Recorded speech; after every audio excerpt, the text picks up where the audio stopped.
when the drugs begin to take hold. You're either in or you're out. Right now. I want to gamble.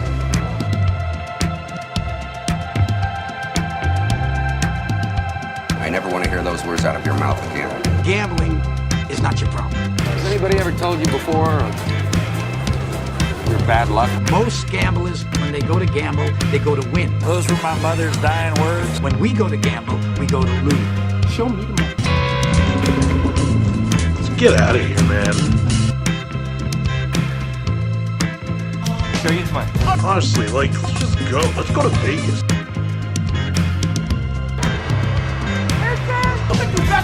Jerry, I want you to say what you would mean it, brother. Show me the money! It's the Sports Memory Vegas pregame show. All right. Good morning, sports fans, college football fans. We're here for the college football tailgate. Unfortunately, one of my counterparts is not able to have internet access for this period of time, and the other one is going to football game. So you're stuck with just me. So we can make this quick. So number 8, Tennessee at 25 LSU. LSU is getting 3 points here. Brandon and Trevor both like Tennessee, and unfortunately for them, I also like Tennessee here in this game. We did not do great last week when we all picked the same game. However, I did go 4-1 in my 2-minute drill, so hopefully that success will carry over today. But yeah, I'm on Tennessee. I think they're just too explosive here for LSU. LSU does have some really good players still. They're a really talented team, obviously cracking back up into the top 25 after, even after the suffering the opening defeat to Florida State. But Tennessee is just too much offense. I think Hendon Hooker's really good. He's got a chance to win the Heisman this year. He's playing at that level. And I think that LSU could still have some problems in terms of their offensive line, which will kind of negate their offense's ability to really do much. But Tennessee's going to be able to do enough here offensively, and I think they cover the 3 points. Number 17, TCU at Kansas. Number 19, Kansas. Lawrence, Kansas, hosting game day for the first time in their history for football anyway.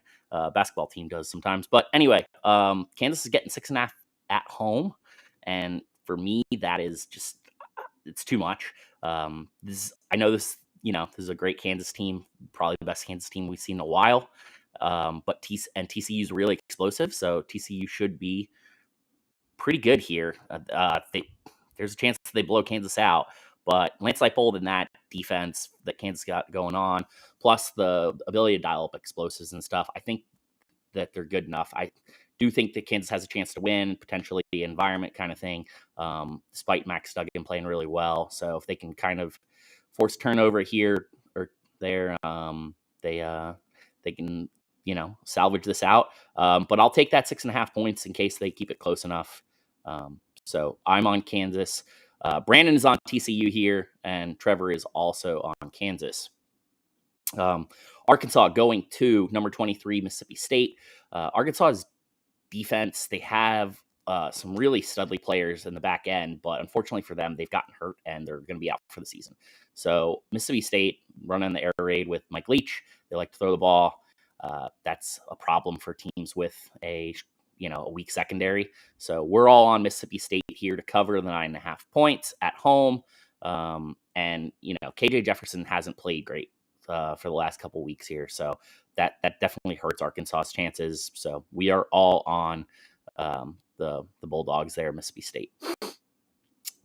Texas Tech at number 7, Oklahoma State. Oklahoma State is giving them 9.5 points, which is another pretty big spread here. And we're actually all still on Oklahoma State. Texas Tech has played well. They've obviously upset Texas a couple weeks ago. But Oklahoma State's defense is really good still.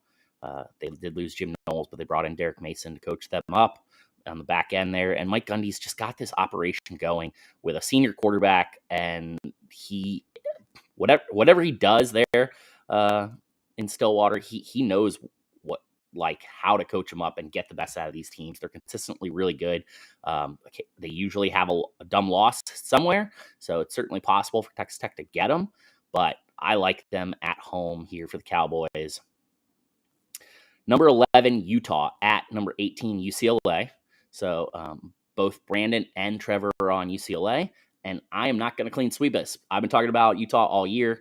I think they're really good. They did lose their stud tight end, but just the style of offense they want to play, run the ball, Cam Rising throwing it and stuff like that. He's capable of running just like DTR is on the other side.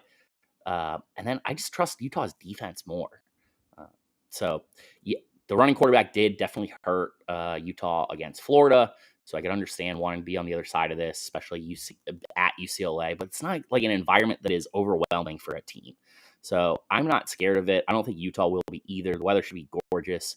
But give me the Utes, and I will. Yeah, I'll take that there. I don't think that any of these games really have had an over-under chance, unfortunately. The number is kind of just pretty high, and Vegas has been pretty good with these. The one I would say, if you're looking to play some unders, is the Kansas and TCU game. I don't think it gets to 68.5. Certainly possible, but I expect Kansas to run the ball and slow that game down. So 68.5 is unlikely there. I would take the under. We'll stick here in the Pac-12. Number 21, Washington at Arizona State. Obviously, they fired Herm. Washington State's getting 14, which is a lot. But I don't know that they're not a team that's necessarily circled around and circled the bandwagons or anything like that since firing Herm. So I don't know if they're going to have much reason to play in this game. And Washington's having a really good season. They do have something to play for. Michael Penix is really good. So we're all on Washington here. Washington State at number 6 USC. So both Trevor and Brandon picked USC to go to the college football playoff or whatever and all that stuff. They think they're really great. So they're both on USC here. However, I think this is 12.5 is too much. Cam Ward, Washington State, they're playing really good defense. He's actually stepped up every week. It seems like he's getting better and better. So I like Washington State to cover the 12.5 points. They may not win this game, but I think that they can cover for sure. Moving back to SEC country, South Carolina at number 13, Kentucky. Kentucky's giving 6 points at home. Their offense has not looked super great, but they did just have a heartbreaker last week. They still covered. I think that they're, playing at home. It's a better environment. I don't really think that South Carolina has it on offense. Spencer Rattlers look like trash as far as I'm concerned.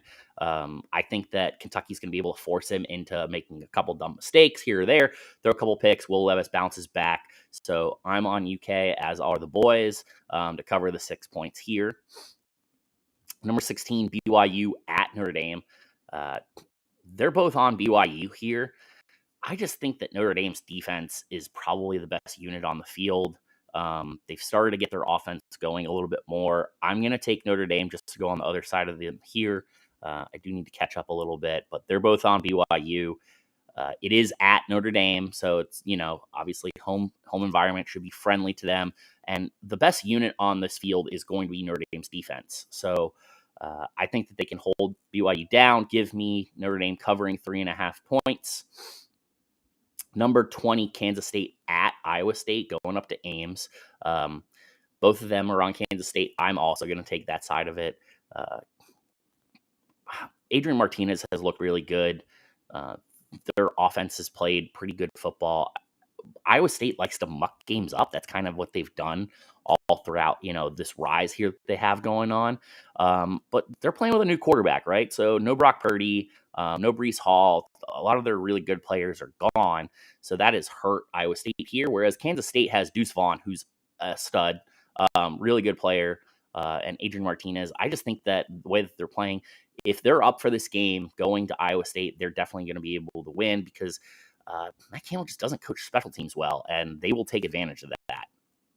And then finally, in terms of our 11 games here that we have, Florida State going to Raleigh, North Carolina, number 14, and the Wolfpack. They're getting Florida State's getting 3 points on the road. And so Brandon is going to take NC State. Trevor's going to take FSU. It is probably the wrong side of this. I would probably not bet it if I were you, the way I'm going to tell you.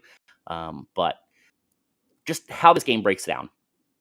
Both these defenses are really good, including NC State has some former Florida State players on it, especially Corey Durden, who's having a great season, potential first-round draft pick, or at least drafted early in the draft somewhere. But Florida State is getting back Jared Verse, who also is a potential first-round draft pick. So I think both of these defenses will play this pretty tight. NC State does have a good quarterback in Devin Leary. Thayer Thomas is their wide receiver. You're gonna see him converting on those third downs that are pretty frustrating.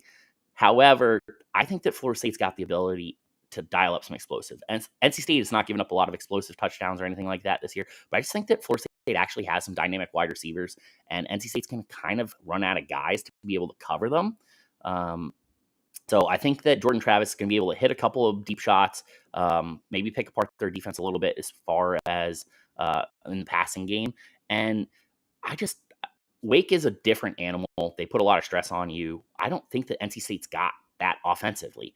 Tim Beck has not been a good coordinator for them. I think that he's actually hurt Devin Leary's stock this year, of a guy that could have potentially been a first rounder, but it's now not looking like it thanks to the fact their offense just not looked explosive at all. They probably missed their big wide receivers that they had, but anyway. And then quickly to the 2-minute drill, although all of this has basically been 2-minute drill because it's just me anyway. But number 3, Ohio State at Michigan State, laying 27 points. 27 points on the road. However, Michigan State's secondary is absolutely trash. They've been getting torn up all over the country. I don't see why Ohio State would be any different, especially with the wide receiver core that they have. So look for Ohio State and CJ Stroud and that wide receiver core to get up big.